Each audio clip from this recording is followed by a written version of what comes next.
All right, guys, we are officially live. We found Nuts eating supper. It looks good over there, buddy. Yeah. Where is It might be the delay. Yeah, it'll be a little bit of a delay. So we got Catherine's on here, William, Grace, Jonathan, David. How's everybody doing? I guess first thing you need to do is tell them how we met, Nuts. I met Mike. I come out to see Wade, and to buy. That was the time I bought the log grapple. Yeah. And it was like what, 2 or 3 in the morning?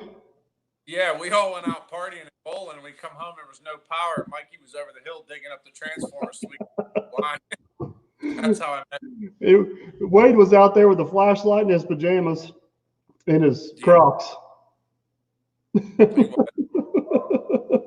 So we don't really have anything planned tonight. We figured we'd just get on here and hang out a little bit. So if you guys got anything you want to talk about, just hit us up. Crane and Reagan, Stanley, David, Jordan, how's everybody doing? I'm assuming everybody's probably on lockdown, so.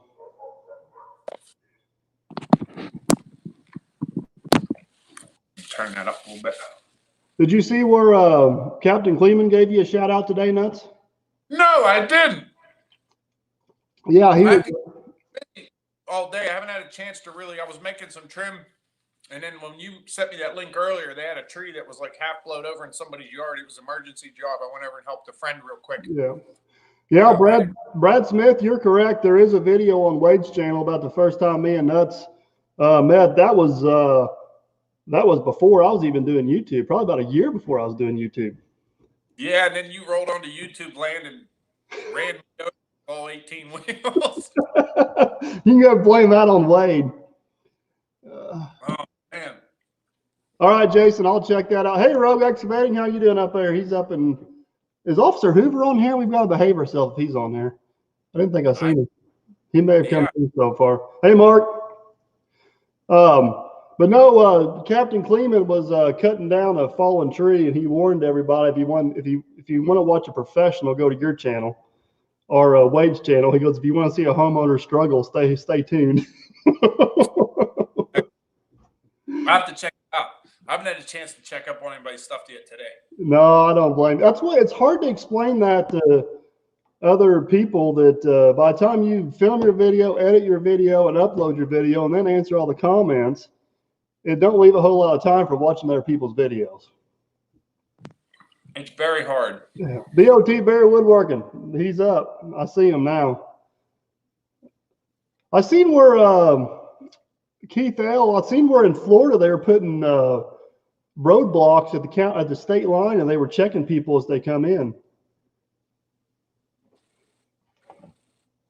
Videos by Al. I think he's on his phone, so it kind of comes and goes a little bit. I can hear him most of the time here. I think he's doing. I'll move it a little bit closer. How's that? That does help some. Okay. And Matt, after time. What's up? Oh, I apologize. No, you're fine.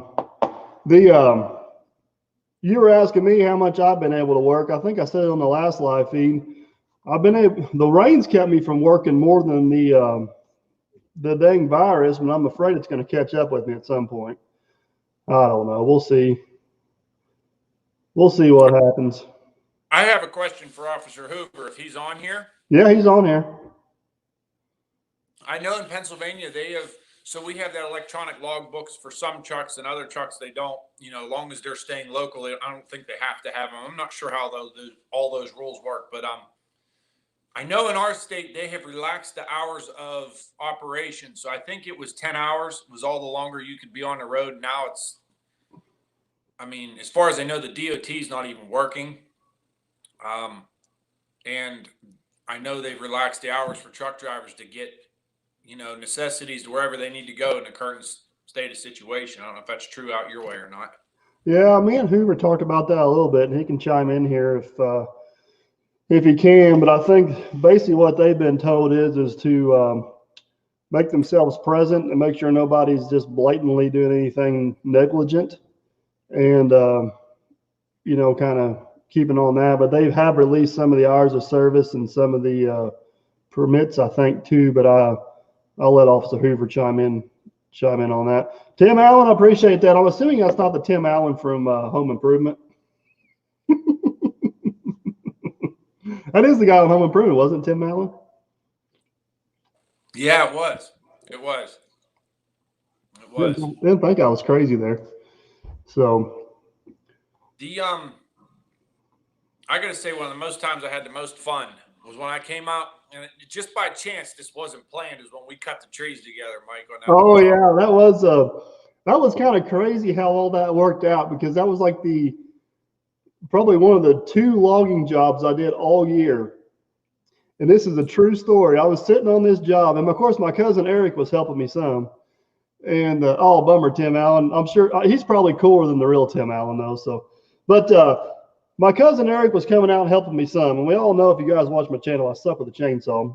I was like, man, I wish I had somebody around here that knew something about something. And you called me out of the blue, and I'm like, he's like, hey, what are you doing? I'm like, I wish I had a logger. I wish you were here. He's like, I'm 20 minutes away. I'm like, no way. But that was a good time. We worked there, pretty much a full Saturday, didn't we? Yeah, it was hot too, man. Remember that? You know, that video still gets a lot of views. Does it? Yeah, I get probably at least 2 or 3 comments a week on it. And only one guy was negative about it. He wanted to know where your PPE was. I said, probably in the truck. I mean, he asked. I thought I'd tell him. So. Well, no, I'll tell you what. A lot of people hammer me about not wearing safety glasses. A lot of people. There's certain times when I wear them, and there's certain times that I don't. The reason a lot of the time I don't wear them is either because when I'm sweating real bad in the summer, the sweat falls down in the glasses and you can't see. And I spend more time trying to clean my glasses than I do actually being able to see out of them. Yeah.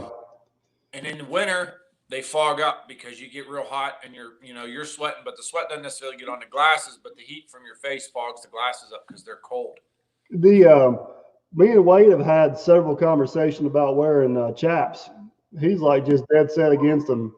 He's like, you know what? He's been in too many situations where he needs to run. He said he can't run in them. I'm like, I don't cut trees. I don't know if I can have an opinion on that, but I'll take Wade's. I'd say Wade's been in a few hairy situations, so I'll take his advice on it, to say the least. Yes, and I wear them all the time now, unless it's really, really cold and I have my coveralls on. Because then, like you said, that's just too much clothes. You can't move. Yeah. In the summertime, I wear the chaps. I don't tend to have too much problem with them. I've gotten to the point now where if I don't have them on, I feel uneasy. Like I feel like, oh. You just used to have it, kind of like driving a race car without a helmet? Yeah. Yeah. You wouldn't know anything, you? Maybe a go-kart once. So, well, and I guess you can see my steering wheel in the live feed, can't you? I'm giving it away.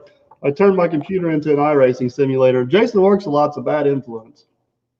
Stanley, the Volvo's doing good. I haven't really had any problems with it. I need to get it working more. It's just the weather's been crap. I've been traveling a lot.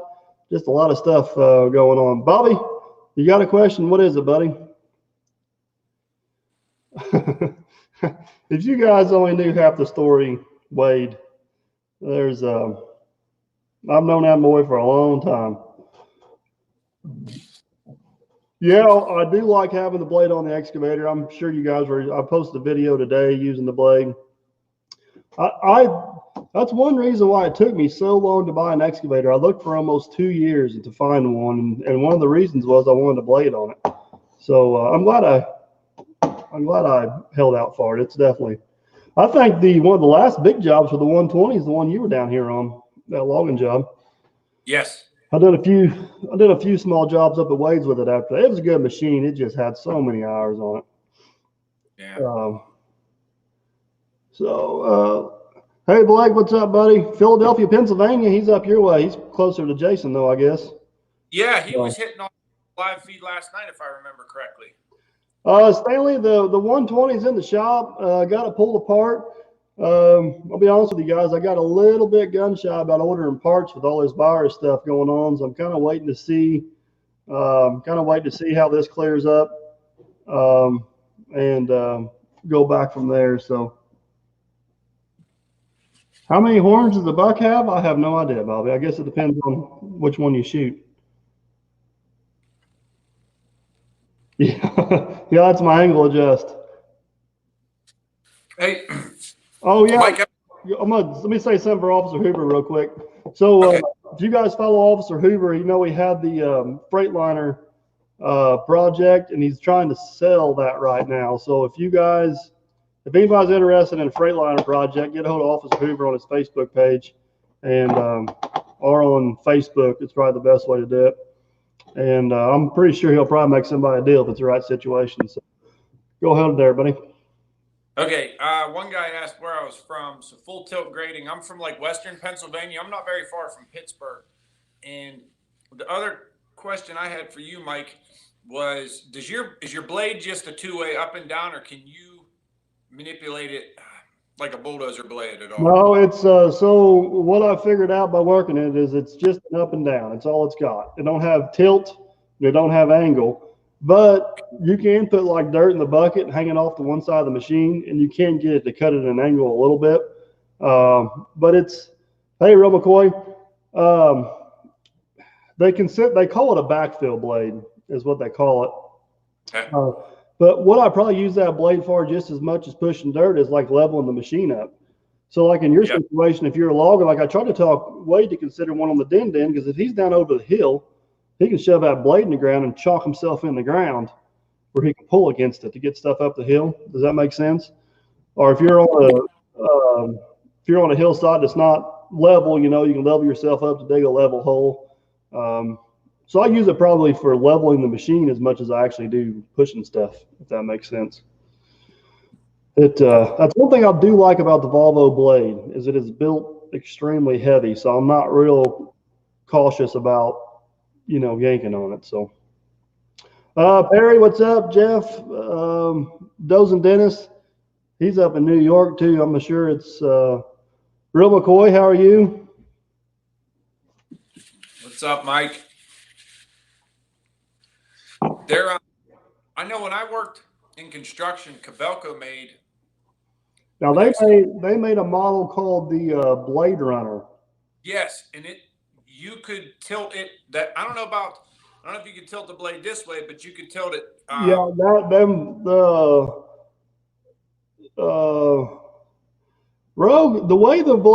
Excavating, the way the blade is built on the Volvo, I don't think it'd make a damn bit of difference if it was on there or not, to be honest with you. Now, there's some other machines out there, I will agree with that statement. But on the way the Volvo blade is made, I don't think so. The blade you're talking about, Nuts, is on they're called the Cabelco Blade Runners, and they've got an actual bulldozer blade out there in front of them. The biggest difference between that one and what I got is that one probably sits out in front of the machine almost 4 or 5 feet. It adds length to your machine. It makes it a little bit more awkward, and you can't even hardly dig on that side because you can't see over the blade. The machine I got, it's tucked in so tight to you can dig. You can dig almost either way, and it hardly ever. I won't say it's never in your way, but it's pretty much out of the way, if that makes sense. Bobby's question for Pete. Did I miss it up there? I don't know. Do I like working in the mud? I'm not a big fan of it, but sometimes you just got to do what you got to do. Oh, we missed a question. See you, A and B. Yeah, I'm trying to see where Bobby's. Bobby's asking how many points are on your buck back there. Oh, wait. That one? Yeah. That one right there is a 9-point. 9-pointer? Yeah, that one comes from West Virginia. Yeah, Tom, I got that a lot on today's video. I probably would. I posted the video dredging the pond in a Volvo, so I figured everybody's going to let the jig jokes fly. What's up, Andy?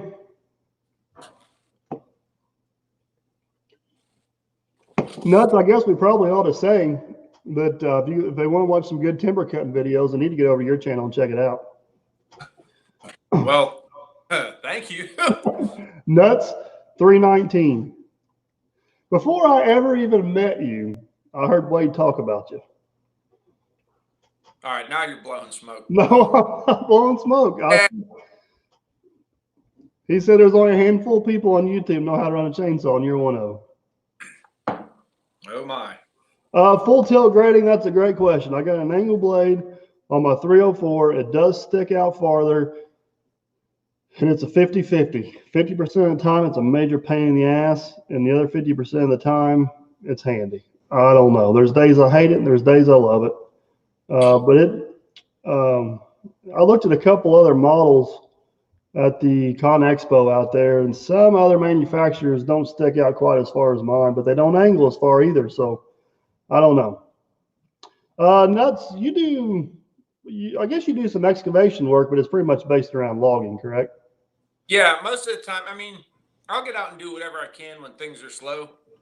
But I do have some experience in excavation. I mean, not much. I mean, I can grade, trench, dig, whatever, things like that, but I'm not on your level by any means. Well, let's be clear about this. You can run a skid steer better than I can. You proved that on my channel. Yeah, once I figured out where the safety switch was. Captain Kleeman just hopped on here. He's got the same problem. I thought I broke it, man. I was like, you just got this and I broke it already. Somebody on here, I don't know who it was. They want to know how you got your name, Nuts319. Okay, so when I was bending nails, there was an older guy that taught me a lot of stuff. For some reason, my name's Pete. He called me Peanuts. I don't know why. And then it went from Peanuts to just straight nuts. He would scream it across the job site. Well, the name stuck with me whether I wanted to or not. And then when I made the YouTube account, it's like it's best if you put a name and numbers next to it or something. It had a recommendation. And for some reason, I picked 319, an arbitrary number, and it turned out to be my best friend's birthday. And I don't know if it was like subconsciously in my head or what. Oh, well, it's worked out pretty good for you. How long have you been doing YouTube?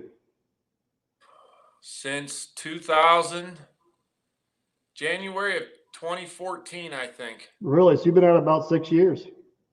Yes. You've been at it for a while. Yes. I'm going to address one comment I had up here. One thing I get a lot is why don't I have a mobile washing service for my equipment, and why don't I have mud mats? And there's a couple different reasons for this. One, if there's time at the end of the day, I'm not going to wash the windows. I'm going to grease it. I'm going to check oil. I'm going to look it over, and I'm going to do actual maintenance that makes a difference. If it goes down the road and I'll clean it off, yes, I want my equipment to look nice and look respectable and all that, but you can do it without having a clean machine. People know stuff about machines, know how you take care of them. And mud mats, on this particular job, one thing that's so hard to explain to people is they say you should have this piece of equipment, or this piece of equipment. Guys, that shit don't show up on the job for free. It takes money and time to get it there. And this particular job, it would have took me longer to get the mud mats there and back off the job than the time it would have saved me to use them. Does that make sense? So sometimes you just struggle and get by because it's the fastest way to go about it, if that makes sense. I've actually got a pretty good video coming up building a pad where I talk about that a little bit. But Captain Kleeman's got a good question for you. What saw do you run? I'm running the 72 Husqvarna XP, and I don't modify it in any way. That's straight out of the box. I might play with the mixtures, set screws on the side a little bit because sometimes they're a little bit, they'll move from vibration or they might not come set right where I want them. But no, I don't. To get a good mod done to a saw, you're looking at almost spending as much as the saw cost, and as much as I run them, it's not worth it. I've been getting about a year. Hey, Jeremy, man, I greatly appreciate that. I appreciate the super chat, and I appreciate the comment. Thank you very much, sir. So have you always been a Husqvarna man? Yeah, and I don't know why I went that way. My dad, remember what, and I ran with any amount. And then I always liked the torque. They were real high torque. I mean, they just screamed, you know what I mean? Yeah. I don't know enough about a chainsaw to have an opinion, but we always ran steels around here because that's what we have, a steel dealer here close. Yes. And whenever my stepdad was working for Stens Corporation, they took on a Husqvarna dealership, and I got that 590 or it's 595, I think it is, isn't it? 575. It was I got it for free, but I will have to admit I really like that saw. It's that thing always, since the day I've had it, and I've probably had it for 7 years. Second pull, it always starts. Nice. Yeah, they're good. They're a good piece of equipment, man. Yeah. And both. I mean, still is too. I mean, I'm not knocking still. No, we still got steels here on the farm, but there's definitely a difference. It's like the steel's got low end torque, and the Husqvarna carries it through the upper register a little bit. Yeah. Bill, I think that was you. First, Bill, I appreciate you commenting on the video. The struggle is real. Somebody asked me if I like my new service truck. Yes, I am absolutely loving that thing. I accidentally deleted the video of going and picking it up and hauling it home, so you guys aren't going to see that. But I do have a video going over the truck and talking about how I come to the decision to buy what I did. It's a pretty thorough video of make and model and gas versus diesel, and yeah, I ain't gonna bore you with all that stuff right now. So, Joe, Captain's been doing pretty good on O-rings and mirrors so far. He hasn't broke a whole lot. He's been working a lot. We've been on vacation, and we haven't had a chance to work together a whole lot. We poured a basketball court the other day. Joe, you haven't missed it yet. It's coming. It'll probably be up in about a week and a half or so. I'm still, you know what's going to happen, Nuts, is I'm going to be posting videos at the end of May with no leaves on the trees. Because I'm that far behind on my videos. As of recently, because I was kind of in the panic situation of what the heck's going to happen with this, not know if I'd be able to work. I had made a bunch of videos, and I might be in the same boat. On the tips and tricks thing I've been doing on, certain things I've found how different trees react when you're cutting them down. Well, there's like one or two of each species of certain types of tree on the job. So when I come across, I hurry up, make the video of it. But it's like I've got 3 or 4 episodes out ahead. I'm still way back. So there's good. Those and Dennis has got a good question. I've actually got this. I'm going to add to his question for you. He says, first, what's your opinion of Echo saws? But more importantly, my question would be for you, what is your opinion on a good saw for like a hobbyist or a homeowner? Well, first of all, Echo, I know back from when the residential tree removal, they made a good climbing saw. I believe they still do. The group that I helped was actually helping when we were talking earlier today. They still run some of them. They're not bad. I don't see a lot of them in the logwoods, logging, but I know there's people that do run them. And as for a homeowner, there's so many different numbers out there. Now, I don't remember all the numbers, but for a homeowner, like a 55 cc saw, if you're just cutting a couple cords of firewood, working around the yard and things like that, a 55 cc saw with an 18 or 20 inch bar is plenty. I think I started cutting timber with a 55 cc saw. So I think one thing important about a homeowner is if they want to cut up limbs and cut up trees on the ground, that's fine. But dropping a tree is a whole different ballgame. That's where you get yourself in trouble. I mean, I've been around it a lot, and I'm still very leery about doing it. And I don't know. You can get stuff can turn the wrong way in a hurry. Not to get too deep into it, but that's kind of how I lost my dad too. So I have a lot more respect for it as well. It wasn't the actual tree falling that got him; it was other circumstances, but it was still involved around that. So, Davis Hills brings up a good point, and Steel and a few other ones have come out with some pretty nice electric chainsaws for homeowners. I know Cleveland's got one, and for you ain't going to go out there and cut timber or firewood with it, but if you just need to clear up a branch that blew out of your yard in the front yard. Yeah. I know they got their place.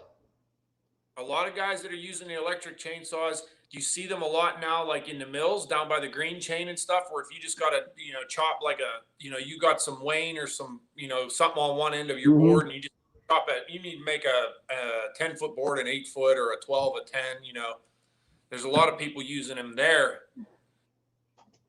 Yeah, Rogue Excavating was asking what truck I bought. I bought a 2011 Chevrolet with a 6.0 diesel in it, or 6.0 gas.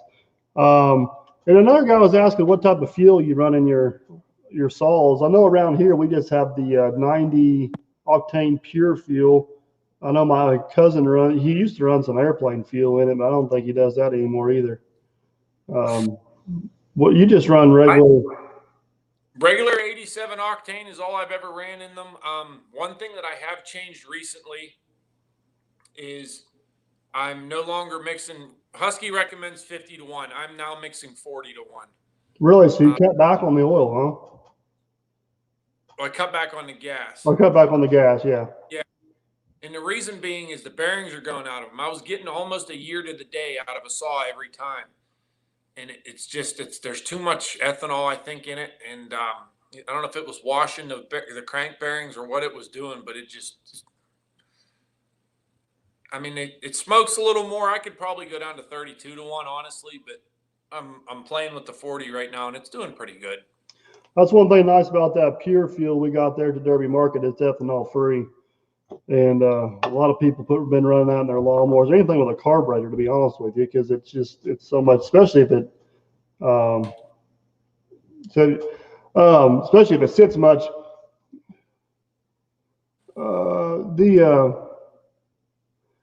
Yeah, Rogue. It's hard to explain to people. A lot of well, first off, I'm gonna hit up a videos by Al. I do think Steel probably has one of the nicest electric chainsaws on the market. I had a subscriber actually give me one of their leaf blowers and love that thing. But I get a question a lot of why I didn't have a service truck before now. And I don't know how many of you people realize this, but I used to have a construction business and I had about 3 or 4 crews.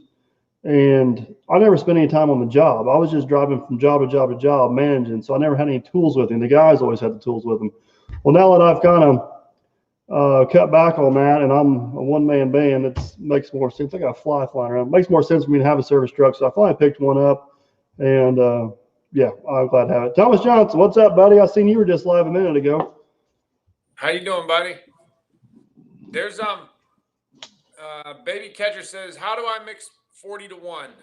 Basically, the oil I'm buying comes in the little bottles. In the bottle, I used to get the bottles that mix 2 gallons, and I have a 5-gallon can. So what I'm doing now is I'm just taking the bottles that'll mix 2.5 gallons. So I'll put 2 of them in, and instead of putting 5 gallons in to make 50 to 1, I'll just put 4 gallons of gas in, and that makes my 40 to 1. Do you run the synthetic oil or do you run the regular oil? Lately, I've been just getting a synthetic oil. It's a Husky XP oil. It comes in the gray bottle. Anybody that runs it knows there's gray bottle and black bottle, but I've been running the gray bottle with the orange top. And it seems to be pretty good. I've got some other people pushing me to try to get to like the higher end dirt bike oils and stuff, the things that they run, in the two-stroke. And, John 69 has a great question. I think it was John. Somebody asked, do you sharpen your chains or buy news? And everybody's got an opinion on filing chains.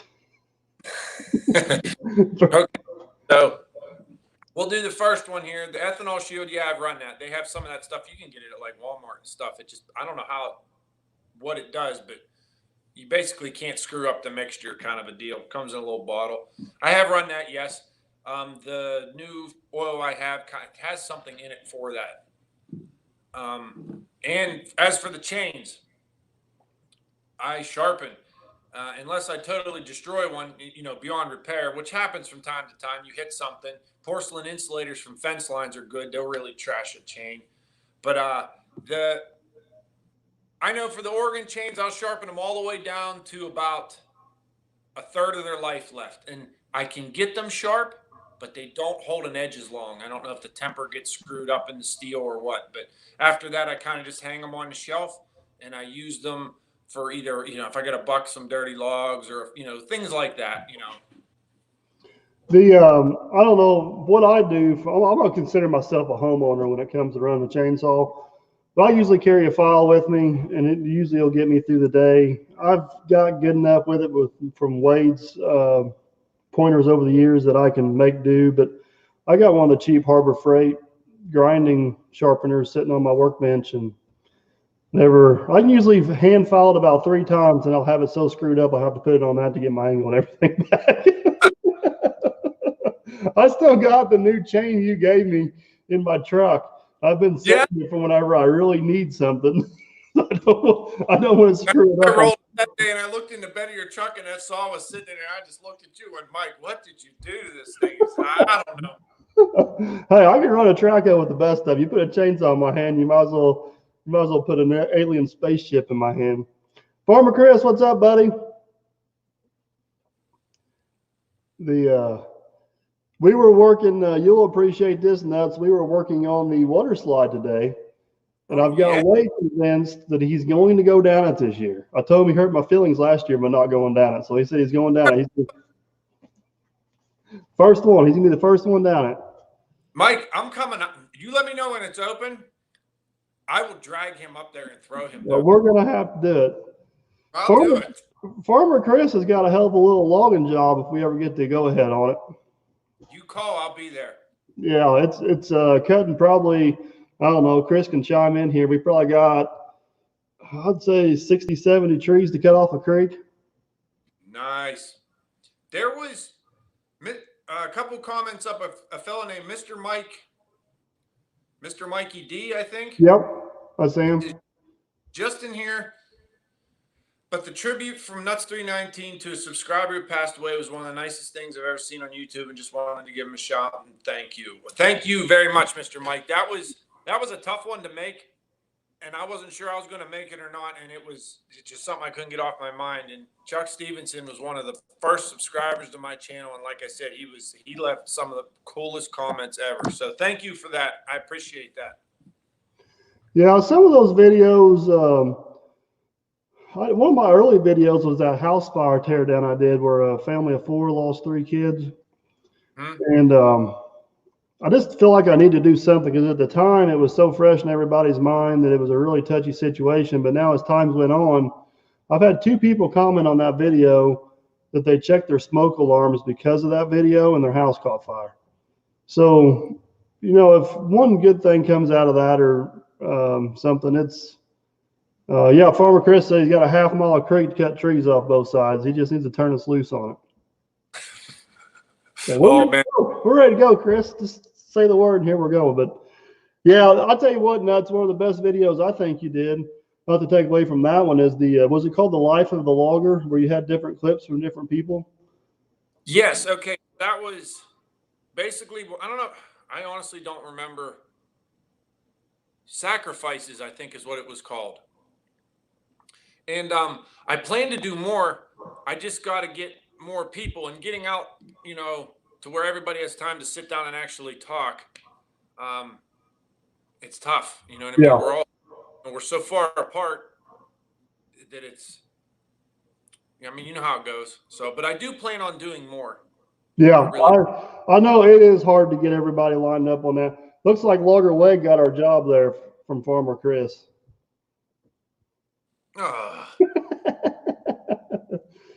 Yeah, it's hard to. Everybody's so dang busy with their own stuff, and everybody wants to jump in and help everybody, but it's hard to find the time to actually do it. But that was a good video for sure. You got a lot of good videos, but that was definitely a good one. What was it? Eli's on here. Mr. Roop, how are you? Ohio Logger, that's Nate. He's on here. Someone asked me, I forget who, if I cut my rakers down. Yes, I do. I actually, right out of the box, I take 1 pass off of every raker. It doesn't cut quite to my liking right out of the box. I like it a little more aggressive.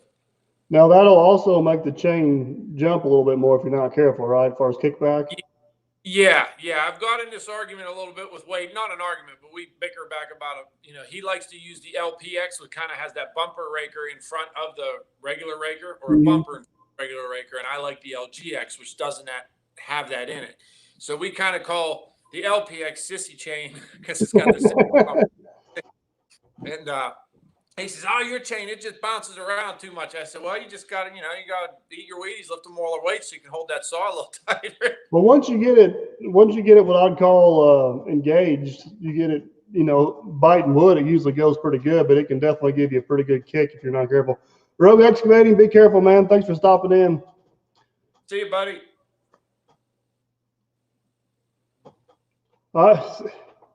It's just, I don't know. It's just one of those things. I've done it enough to where I'm kind of starting to learn the ins and outs of it, but it's just not nothing I was, I don't know. I don't know how many chains I probably threw away because I wasn't smart enough to file the rakers on it. They wouldn't cut it all. There was two people. One guy asked if I ever use skip tooth. No, I don't. And there was another fella. This is what's my favorite tree to cut, and I would have to probably say poplar, either poplar or white pine. What do you like about poplar? Just because it's big and it's easy to manipulate? It's tall, straight, and usually when it hits the ground, all the limbs break off, and it cuts real nice. I'd have to say my least favorite is probably hickory, and I don't know. Yeah. I don't know that much about anything, but them things, they're just. See, if you ask me what I dig a lot of trees out of the ground. If it's a hickory or a sycamore, it's like, oh, you just know you're in for a fight. Yeah. Sycamore actually cuts really nice. Yeah, it cuts good, but it don't dig out of the ground worth of crap. No, it's got big root system. Oh my God. Farmer Chris wants to know if you use square or round tooth. It's square tooth, but it's round filed. If that makes sense. Square, like a chisel tooth, not semi-chisel, full chisel, round file. So what brand do you, Dirt King Dan, hey buddy, what brand, do you have a brand you produce or prefer to use? I like Oregon chain the most. Like I said, 72 LGX is the style. I do like Husky makes a good chain. I think the best chain out there for durability is still chain. So if you get the same style as 72 LGX and still, I can't remember what that is. The tooth seems to be just a little bit harder, so it holds an edge a lot longer, but it still cuts real nice. And I mean, it's just, they're very, very, the longevity is there, but they don't, they're expensive to say the least. Would you consider your second career choice to be an operator? You were in construction before you got into logging, weren't you? Yes, I was. What was the question again, Mike? What would be your second career choice if you weren't in logging? I'm assuming he would ask if you'd be an operator. Construction trucks? Yeah, I'd probably have to. If I used to work as a carpenter in a carpenters union, but I don't know. That's a story for another day. Yeah. And he may have been asking me that question. I was actually in construction before I was an operator, and I don't know what my second choice would be. It'd probably be a mechanic. It'd be something to do with equipment. I like equipment. I'd either be a mechanic, an operator, or something along those lines.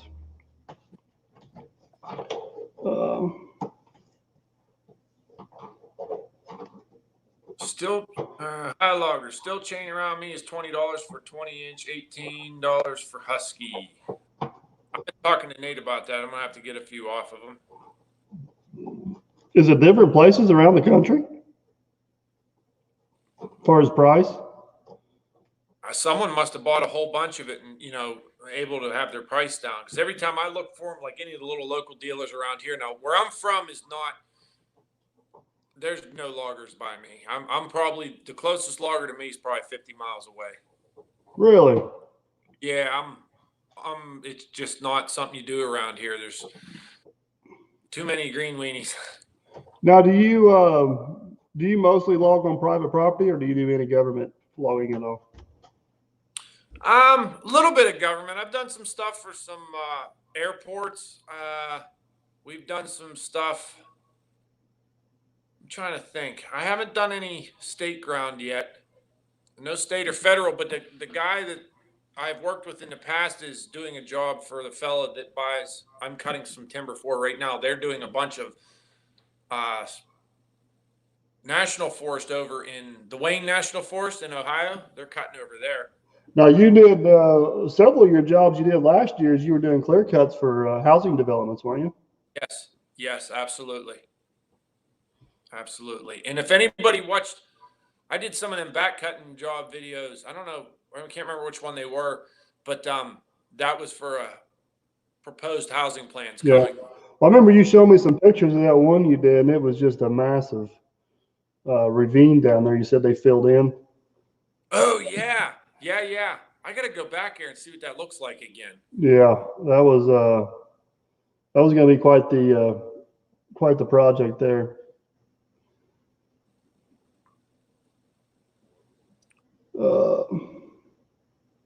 Captain Kleeman wants to know, other than your saw and gas and oil, what else do you keep with you when you're cutting?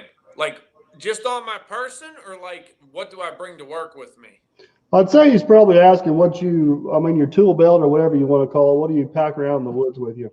Okay, so on the tool belt, I have a wedge pouch, obviously, with a round file for sharpening chain. I got my little scrunch thing. I usually have that on my right over here for it just kind of hangs on a little hook. I have my axe in the back and the axe holder. And if you ever look on my videos, you see on my back, there's an orange packet. And in that packet, that's a first aid kit. I've got everything in there. There's a big triangular shaped bandage they call a cedar off cloth. So basically, if like you hack into your leg, you can wrap it around your leg. It's sterile, and you can really tie down on it to cut cut your circulation down, so you're not pumping blood everywhere. And like I have like blood clot stuff, Band-Aids. There's aspirin in there. There's all kinds of stuff in there. So if something happens where I'm stuck in a spot and I can't get out of the woods, I have that with me.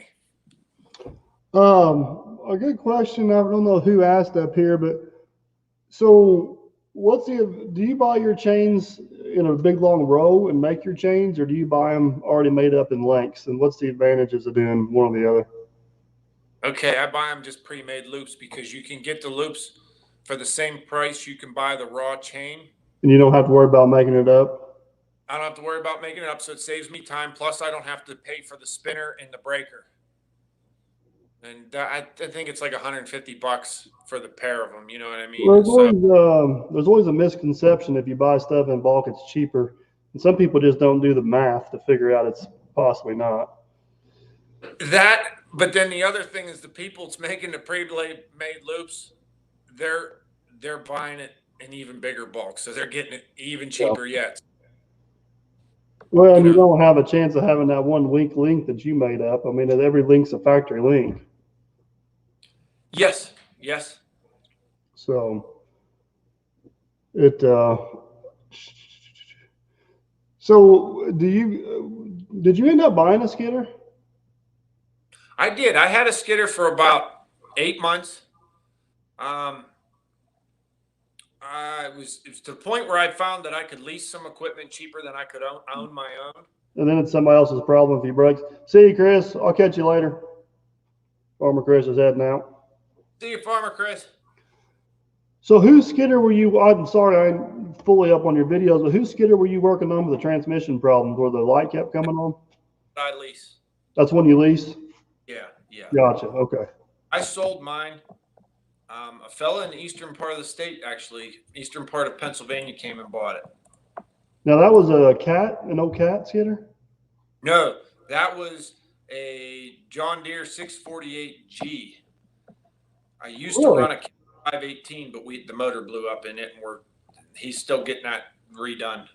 So, Bobby wants to know if you like Stromboli or was it a calzone? Calzone. I'm not a big fan of either.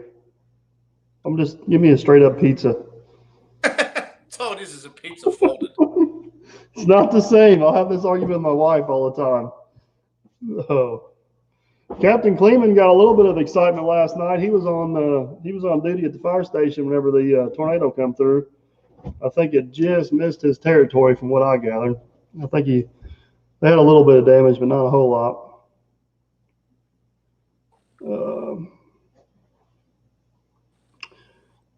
Them old farm ball steels are pretty good saws. There's a lot of them still around. Yes, there is. Yeah, you're absolutely right. I can't remember what that one that Grandpa had an old, was it an 044? Was that a steel number?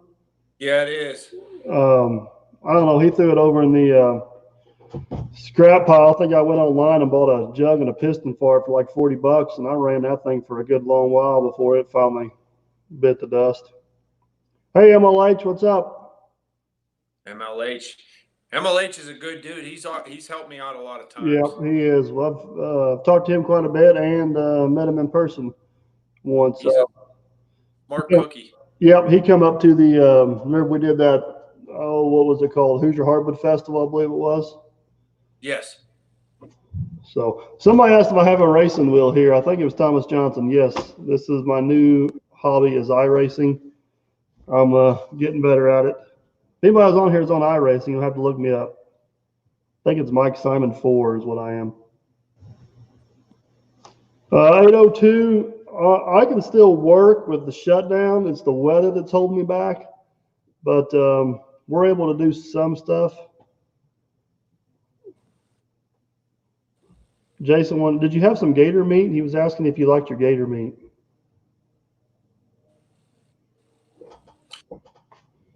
There was Captain Kleeman asked, I can't find the comment. There it is. It says, so I cut and stage the timber and then a company comes and trucks them for you. The fella that buys the timber has the truck. So my job is to basically, he says, here's the timber. I go in, I set up my own landings. I get all the equipment moved in. I cut all the timber, extract it. I merchandise it. So bucket up into random pieces, separated into pulp, scrag, grade logs, whatever, veneer, whatever's there. And then I load it on the trucks. Then from there, the trucks take it to wherever. And, once it's on a truck, it's on him. You own the boom, correct? For loading? I own the boom? Yeah. Yeah. Have I watched the Tiger King? I have not watched the Tiger King. Everyone's asking me about that too. Maybe I need to go watch him. I don't watch Farm Boss either, if that's what he's asking. Mr. 802, remind me again where you're at. He's up north somewhere, but I never can remember where he's from. That's horrible. I'm sorry. Mike, my head's spinning. There's almost 260 people on here. Like comments are coming back. Me and Wade were on here the other night. It was up almost to 700. Holy cow. Yeah. I'm probably hurting your numbers. No. Hey, man, we're just hanging out having a good time.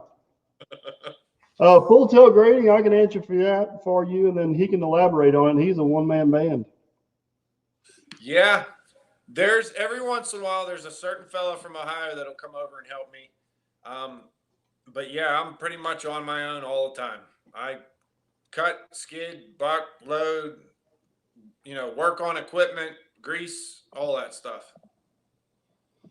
So you got skidder, dozer, and knuckle boom, correct? Yes, sir. You also hire it moved, correct? You don't have any trucks? No, I don't have any trucks. No. 802's in Vermont. So I guess that's technically north, even though it's way east of me. He started a channel a while back. He's doing pretty good with it. Bobby, Tractor Time with Tim. Yeah, I've actually met him. I've met Tim. And I think we're going to try to get together and do a video this summer. I need to email him. He's a good dude. He's a real good dude. He's got a lot of good videos. Captain Kleeman, there's a lot of situations like that.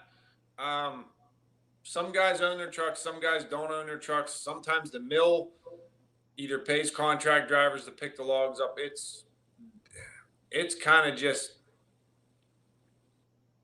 I don't want to call it a free for all, but there's a lot of different situations. But this, how I do it is, it's typical. Yes. Yeah. Cody, I mean, it's a piece of equipment. I didn't buy it to look at it. I bought it to use. And if you're going to use a piece of equipment, sometimes it gets dirty. So it didn't bother me at all getting muddy in the pond. It's kind of par for the course. The reason why I didn't take the 120 is it's in the shop in pieces. You guys will see those videos coming at some point. There's a difference between using a piece of equipment and abusing a piece of equipment, if that makes sense. So, yes. Yeah, full tail grading. There's a lot of, hey, Blue Line Landworks, what's up? He's out in, oh, goodness, Oregon. I guess they're getting hit pretty hard out there, so I hope you're staying safe, bud. I don't know. I kind of like watching the channels that are one-man band. I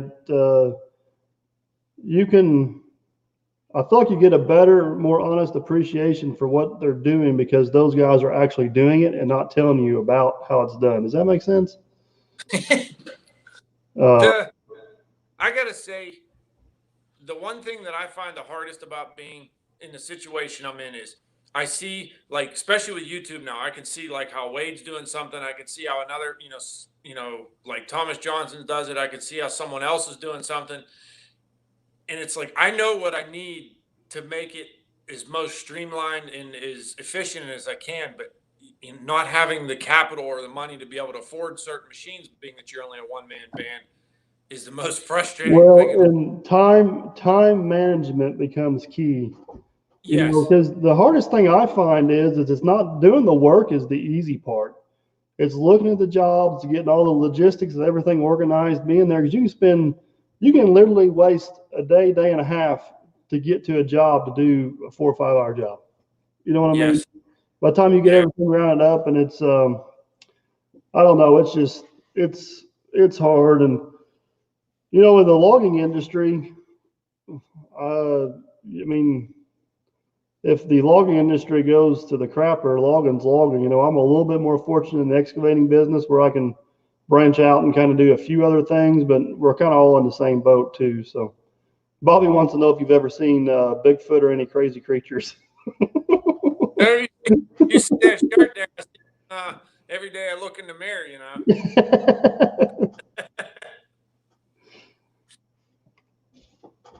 I've seen MLS just hopped on here somewhere. MLS Logan. He's over. You know him pretty well, don't you? Yeah, MSL's a good egg too, and he's another one-man band. And I'll tell you what, he's got all the same issues I do, but all his ground he cuts is like this. I know. I've watched some of his videos. It's crazy. My Lord, is it steep? Everything is up. Everything you do, you're just going up. Yeah, Blue Line Landworks. I just edited. I always have a hard time saying that word. Edited a video today, and it was actually going around looking at jobs and bidding them and kind of giving my process on it. But I literally wasted a full 8 hour day looking at 3 jobs. And I try real hard on my channel to show every aspect of it. So that whenever somebody shows up at your house and say it's going to be $500 to do this job, they got a better understanding of, because they only see, if you tell them $500 and you're only there for 30 minutes or 2 hours or whatever it is, they're like, oh my God, this guy made a fortune. They don't realize everything that took to get there. So I try to kind of document the best I can within reason. So yeah, Thomas Johnson, it's logistics is the king to a profitable job. There's a lot of truth to that. Time management and money management make a huge difference. Jason, you're all hand cut saw. He's asking if you use a saw or a cutter. You're all hand cut, correct? Yeah, I use all saw right now. At some point in my life, I'm probably, unfortunately, going to have to start looking to go to a cutter some way, because I don't feel my body will last forever. You know what I mean? Right. Well, it's you got to. I guess it's the old saying: you got to start somewhere. Yeah. Yep. Videos by Al got a good one. He said free estimates aren't free. It's a lot of truth. And I did a video on, I think it's called How I Make Money. And the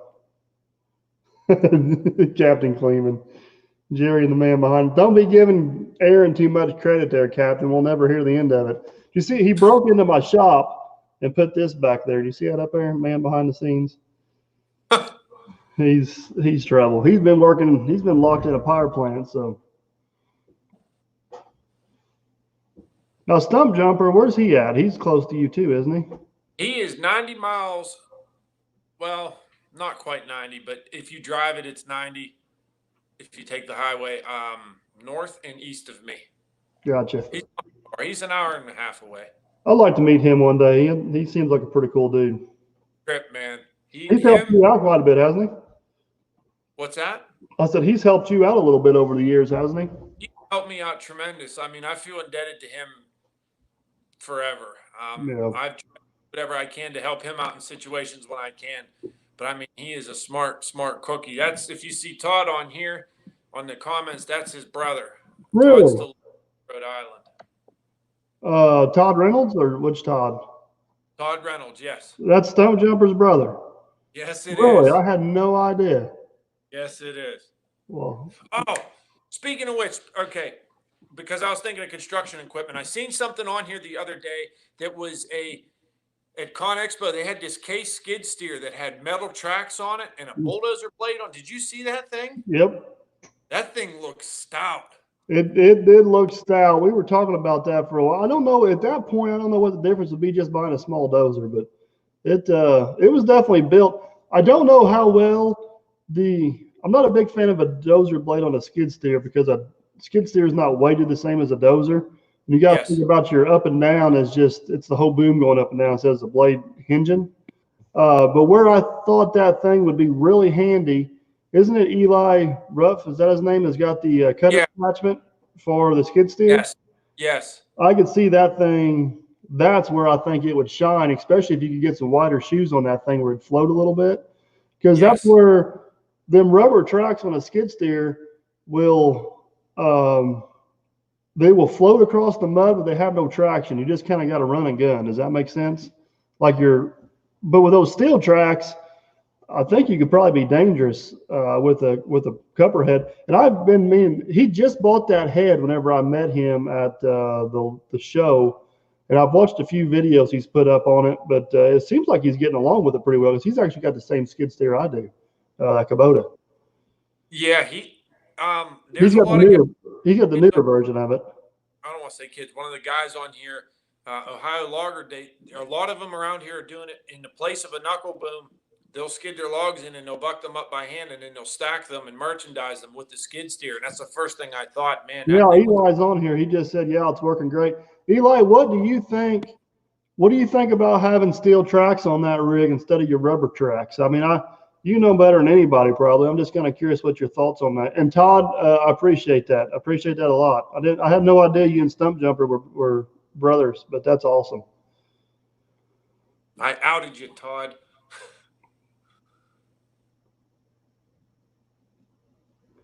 Yeah, Mr. Mike brings up a good point, and that's probably not everybody that watches our videos are actually in the business. And sometimes I find myself explaining the most simple things that we take for granted, but people that aren't in the business appreciate that because we just do stuff because that's what we do. You know what I mean?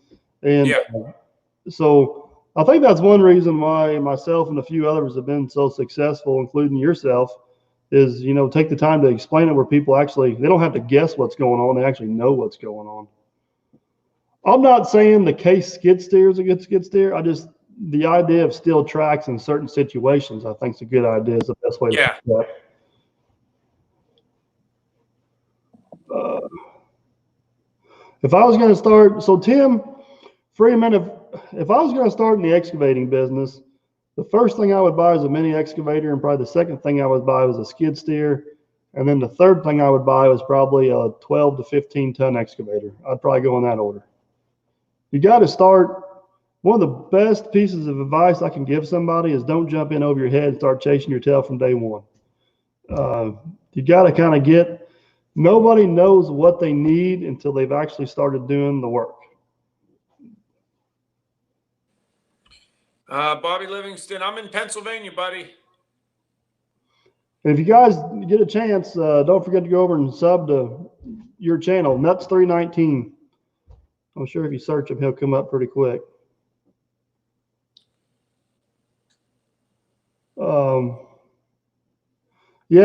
Cody, Case had, I've seen a few other ones, but Case had one on display at Con Expo.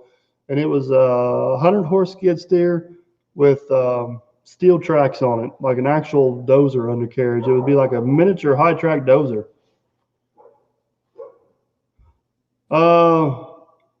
Thank you. I'm glad you enjoyed the shop crane. Nuts, you've seen the shop crane in person. Oh, yeah. There's Eli back. Steel tracks would be good. However, certain places need rubber tracks. Yeah, I can see that. I mean, it would limit, kind of limit where you could go. And that's one of those give and takes. You know, you're better off putting up with the rubber tracks to, putting up with the rubber tracks so you can go out on the road later. Eli, how much trouble do you have with in wet conditions? Can you still get around pretty good in wet conditions? Elite Earthworks, what's up, buddy? I need to get a hold of you. I seen you had to go back to work on your basement there. Yes, Barry Hansen brings up a good point. That Skidder Kev, he runs the same setup, don't he? Yeah, he has them bolt-on cleats too. He was actually, I think, the first one I've ever seen, like I've personally seen. I'm sure they've been out there before that, but he says they work. Oh. He got a hold of me. I talked to him a little bit whenever I was looking at he got a hold of me whenever I was looking at buying my skid steer and gave me some good information on it for sure. Holy cool. I can't keep up, Mike. Yeah, I'm not saying the skid steer with steel tracks is a good idea. I'm just saying there is certain situations where it'd be handy. For most situations, they're probably not practical, but there's going to be an application out there where it'd come in handy. Elite Earthworks is in here. Yep. Brandon is in the house. Cookie Service, what are you up to, buddy? Derek?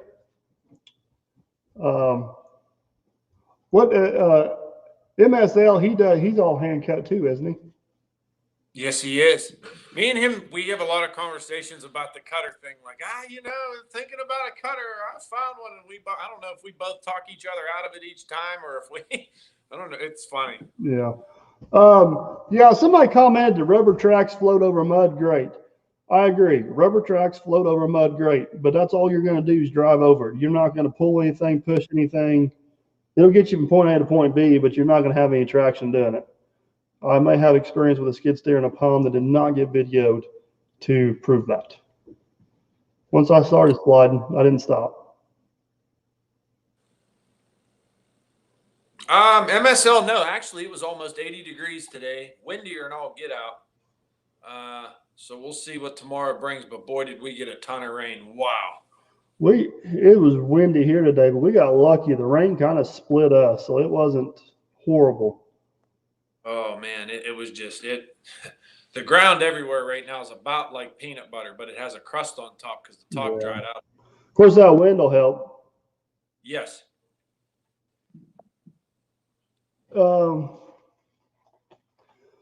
See you, Travis. Joe, right now it's not affecting me a whole lot. It's the weather. The rain is affecting me more than the virus, but I got a feeling that may change. I don't know. We were talking about this earlier in the feed. I feel like we're not really going to know for sure what we're up to till probably May or June, as far as how this is going to affect everything going on.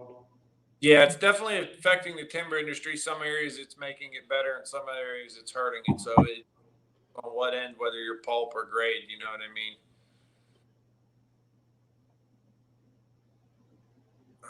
Okay, steel grinder. See,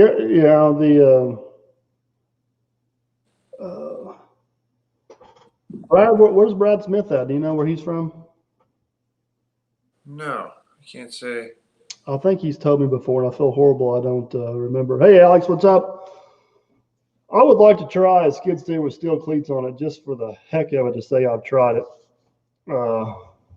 Yes, Todd, I seen where I was telling Nuts that right before we come on the air that Joe Diffie hopefully passed away. Hopefully somebody props him up next to the jukebox, man. Barry, I did not see that. I'm subbed to Ryan, How Farms Works. I hate to say it, I don't watch a lot of his videos. I don't have time. Brad Smith's from Canada. Dang it, I knew that because he invited me up because I said I wanted to go visit. Sorry, Brad, I apologize. Uh, the Canada. Yeah, Captain brings up a good point. Right now, it's not affecting me a whole lot, but I got a couple big jobs bid, and I'm afraid they're going to what I miss. Mrs. Elite Earthworks just hopped in, man.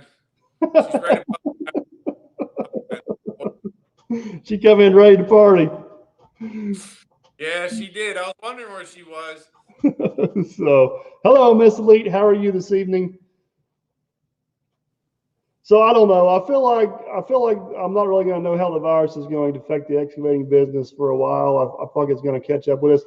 I had a couple big jobs bid that kind of put on hold. So hopefully everything. One thing that may help me out is interest rates are real low. So people may start doing stuff. I don't know. We'll see how it all pans out. I know one thing for sure. We got to Florida and we got not to Florida. We got to Vegas and got back just in time. Yeah. Well, you couldn't talk about cutting that any closer. With Mr. and Mrs. Elite, did you hear about their plane trip? I hope it's okay to talk about this. They took off from some little airport in Arkansas, like at midnight, maybe. Miss Elite, you can comment on this if I'm wrong. As soon as they took off, they hit a goose. Had to come back. Yeah, they hit a goose. Had to come back around and land the thing, and then they had to sleep in their car for like 3 or 4 hours to catch an airplane the next morning. Brandon said like they hit the goose and the plane started shaking and smelling funny, and they looped her back around and landed her. Ohio Logger wants to know how loading semis with an excavator will be. I believe Mike can even give you a little his 2 cents. It's kind of tough because you have to be square to the bunk you're loading, I feel, and you're a little bit lower than you would be, rather than if you were up in a knuckle boom. That's about the only disadvantage. Yeah, it's if you're a seasoned excavator operator, and you got a little bit of room to work, like if you can walk the length of the truck, I mean, I can load one just as fast as you could with a knuckle boom. I'm not going to say it's as easy, but I think angle head as opposed to fixed like you did when you cleaned them logs up. yeah, and that was, I mean, I was loading those very slow and carefully because one, I was on top of a yellow jacket's nest, and two, the logs were laid. One thing that made that so difficult with not having a dangle head is the logs were laying every different direction imaginable. You know, if they're all laid in a pile where you can just, grab them and swing, it's not too bad. I would much rather load one with an excavator than a damn loader and forks. Good God, I'm horrible at that. It's bad. Oh man, I can't. I gotta like pick a comment and read it. They just keep coming. Sorry. Oh my goodness, I just kicked my other thing off here. Yeah, Miss Elite commenting on there. I think I had that story right. At least I hope I did. About hitting a goose. Mr. 802's got a good question there for you if you can catch that one. She did? Mr. 802 has a question about. Yeah. Says, I don't know crap about logging. Do customers pay you to log the property, or do you do it for the timber that you sell? I wish they paid us, but no, you actually go in and you pay who owns the land, therefore they own the timber. And whoever owns the timber, let's put it that way, you pay them for the timber. And then you go in and log it. So in your scenario, basically somebody goes in and buys the timber and then you get paid by the foot to cut it? I actually get paid by the load. Okay. Not by the foot right now. So technically you could say by the ton, but it's by the load. So it doesn't matter if it's all veneer logs and it doesn't matter if it's all pulp logs. I'm getting the same amount. Now there are times when I'm on certain jobs that if, I'll get paid a little more for the higher dollar stuff because I have to take a little more time to merchandise it out, put the check savers in the end and mark it and separate it and all that stuff.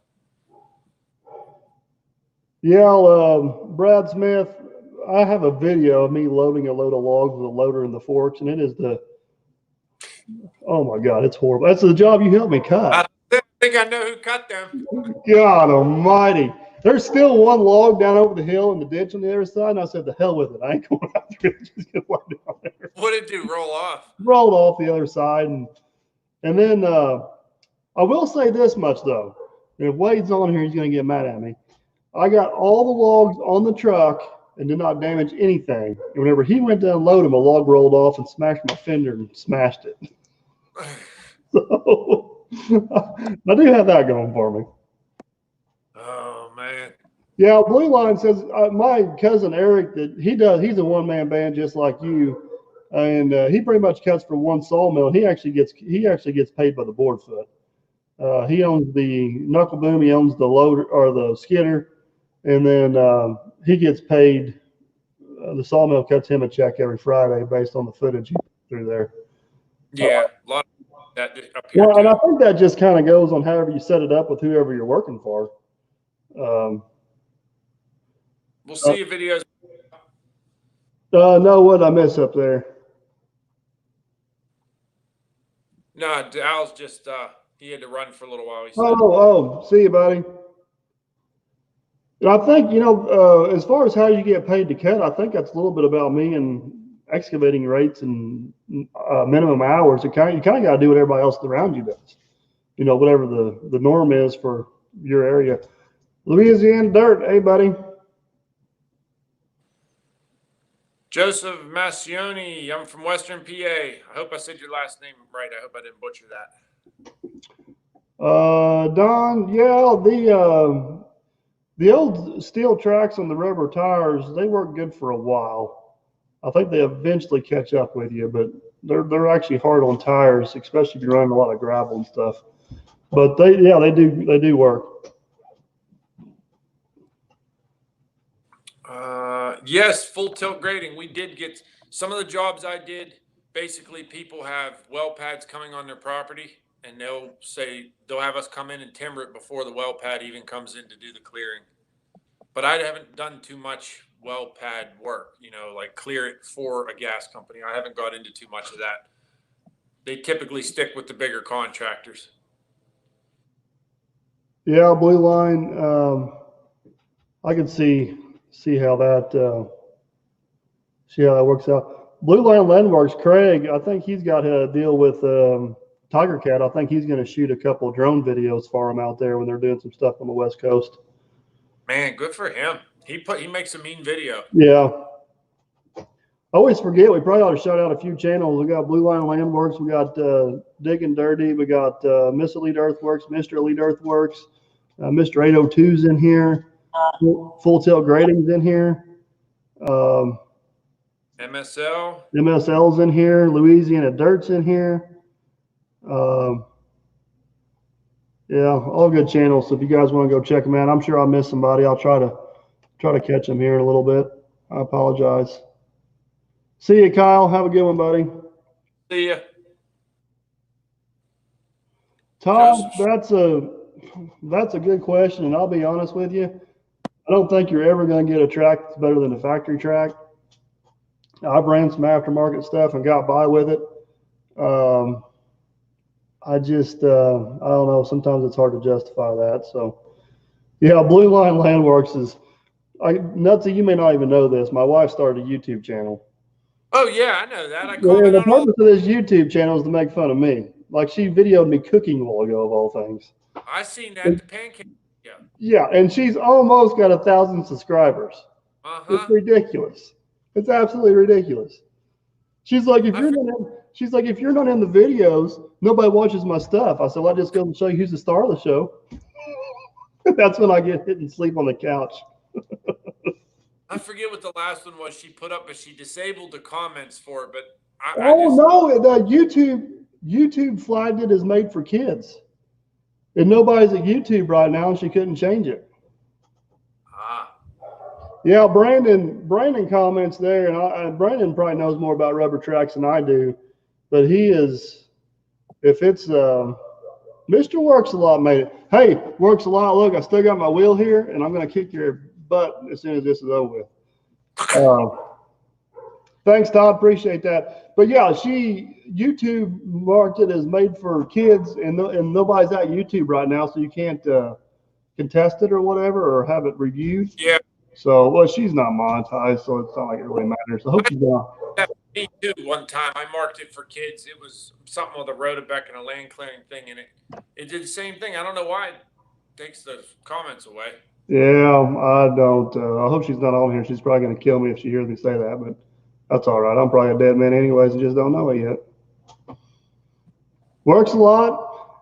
I will let Works a lot give you our racing record on who has the most wins. I'll stay out of this. I'll give you a hint who's in the lead, though. Just a hint.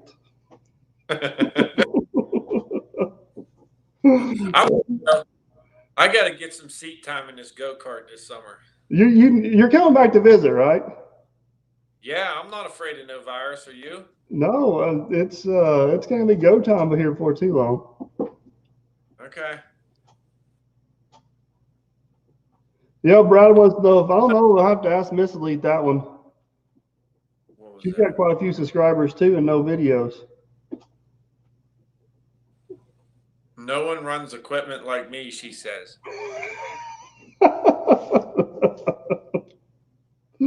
Oh man, is that one of those you? Yeah, 2-1. No, it's 2-1, Mike. Yeah, that's right. I would have won. It would have been 3-0, Mike, if somebody got black flagged for jumping the start. So, of course, I gotta let Jason win. So he'll keep coming back and playing with me. Rubbing is racing. Well, yeah, Rubbin's racing, but the Farmer Chris is back. He just couldn't stay away.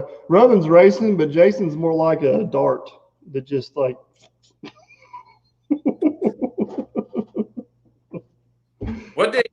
What they say is one of the famous moves is get up underneath them, get them loose, and run them into the wall. Oh yeah, Mrs. They're perfect. I don't know. We're gonna have to do some monitoring on her channel one of these days. She's sneaky with the camera. Like I'll be in full rant mode and she's back here videoing me. Oh man. Thomas Johnson, are you on iRacing? Do you do any simulation racing at all? I know he races in real life. And yes, Thomas Johnson, I have a go-kart track. I have a dirt go-kart track. I own it. It's legit. We need to get together and do some racing. I agree 100%. Oh, Chris had to go feed the bacon. I'm glad he's back.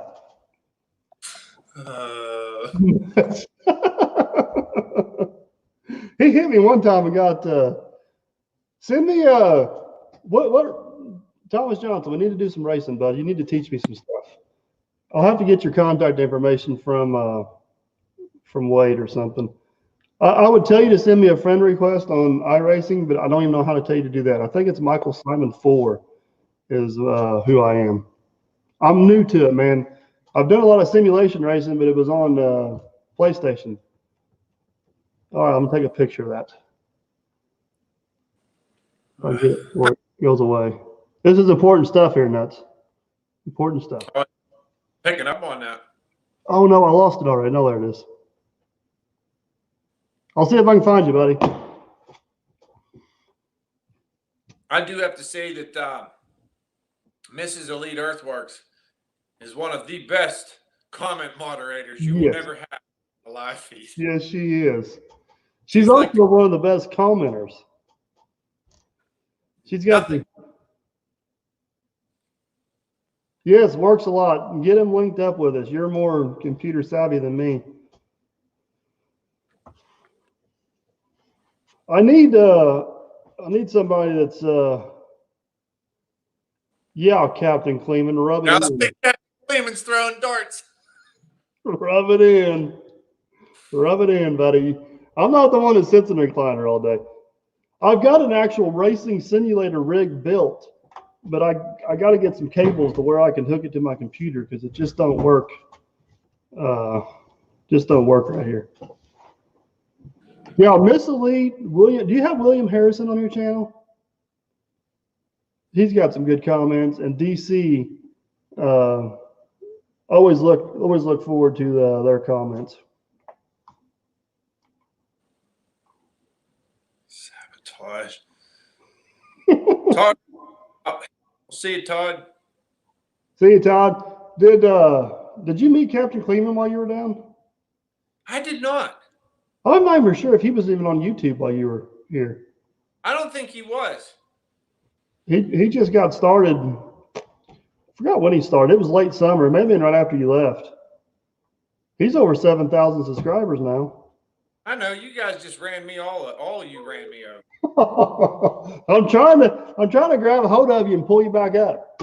Left me in the dust. Where you at? You're over 3,000, aren't you?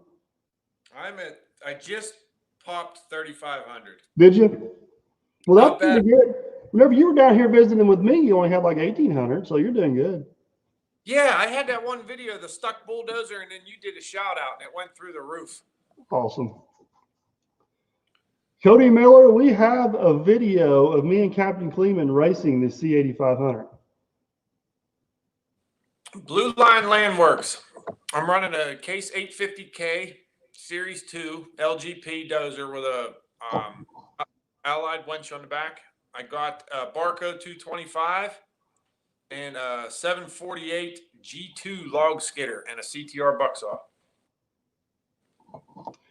Yeah, Thomas Johnson, I've actually built me a pretty nice rig, and it's sitting upstairs, but maybe we can link up and do a little bit of racing on iRacing if you're interested. Hell, you may not want to race with me. Thanks, Perry. Todd asked, the answer to that question was actually in the comments. It's off a 1996 GM 6.5 diesel. It was the front dampener pulley for the drive on the front. Brian Krieg, I'm running where I can, when I can, buddy. Sorry, I seen that comment earlier and I missed it. I apologize. Yeah, kind of the same here. I mean, I feel like I'm missing something on all this like racing simulation stuff. No, you're fine. Muddy Andy B, I'll have to go check that out. I wore his. He sent me a Muddy Feet sent me a sweatshirt I've been wearing quite a bit, and he invited me down to run a concrete pump. So I need to go over and check that out for sure. Andy B, you know what video or when it was? I'll go look into that. That was awful nice of him to do that for sure. He's a concrete pumping guy down in Dallas, Texas, I think. I've seen some of his videos. Yeah. Man with a plan. If you got a go-kart, come on up, buddy. We usually race the last Friday. We usually race the last Saturday of every month is what we usually do. We race once a month. It's just too much work to get the track ready. It's actually a nice track. I got some of the guys that like race for real that come up here and want to do some practicing and stuff. Cody Miller, Wade's cool with it. He was all right, Andy. I appreciate that. I'll go check that out for sure. I do watch some of his stuff, but I don't get a chance to watch them all. Wade was tickled to death. I got his welder running because it was going to get thrown away if I didn't get it running. So, thank you, Mr. Van Meter. Yep, thank you, sir. Reminding everybody to hit the thumbs up. Yeah, Muddy Feet's got a good channel. He kind of got off to a slow start, but he's definitely gaining some momentum now. I'm hoping to get down there and check him out sometime. One thing that's cool about YouTube, and you probably figured out this too, Nuts, is it gives you opportunities to do stuff you couldn't do otherwise. Oh, absolutely. So, absolutely. Miss Elite, good night. Glad you were able to stop by. Appreciate it. Keep everybody in the drive-thru. Don't let them come inside. I'll see you, Mrs. Elite. What's my closest favorite NASCAR track? The closest track to me is Kentucky Motor Speedway. The next closest one would be the Indianapolis Motor Speedway. I don't know if I really got a favorite NASCAR track. Probably the two races I like watching the most on the NASCAR circuit are probably either Richmond or Dover. I've actually got tickets to go to the fall race at Las Vegas. Hopefully, I'll be able to do that. So, Bristol. I think Bristol is the one is Bristol over in Eastern Tennessee? I think I drove past Bristol. Yep, it's out in the middle of nowhere. Yeah, it was impressive, man. That place is huge. Yeah, I've been to Bristol once. It was a good race. It actually got rained out and got ran on a Monday, but we had a good time. We camped.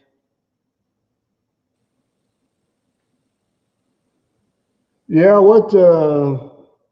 Yeah, I don't know. I'm not for sure how big. Not for sure how big of operation Muddy Feet has, to be honest with you. I'm pretty sure it's. Yes, Real McCoy. I want to hit on that real quick. Wade told me whenever I started YouTube, the best thing that'll come out of it's the people you meet, and that is for sure the best thing that come out of YouTube. Is met some awesome people. Mitch, yeah, Martinsville's definitely a good one too. I haven't been to Atlanta Motor Speedway. I'd like to get down there. I'd like to get down there before they repave it. I hear it's a pretty fun track to watch. Did you ever see the videos on YouTube of how they paved them? Yeah, well, they have like the machines up on top and cables running down to them. To the rollers and stuff. That's crazy. Bobby, I've been to a race at Talladega. Like the wrecks are spectacular, but the racing's just, I don't know. I don't know. Yeah, Blue Line, the best part of YouTube is definitely the people you meet. Thomas Johnson, how close are you and Louisiana Dirt to each other? You guys are probably pretty close to each other, I think.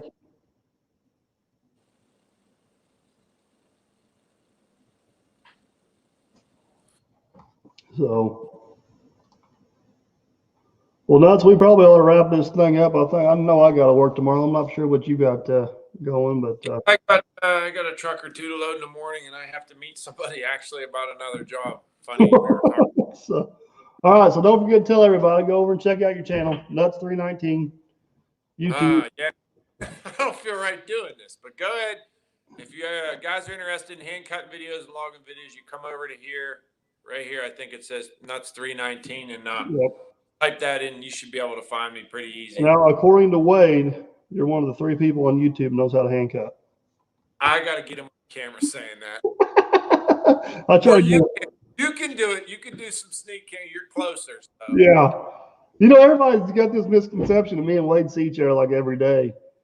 We see each other quite a bit, but it's even though we're this close, it's still hard to catch up with everybody. So, all right, guys, go check them out. Thanks, Thomas Johnson. Hopefully, we can catch up on some iRacing, and we'll catch you guys later. Have a good one.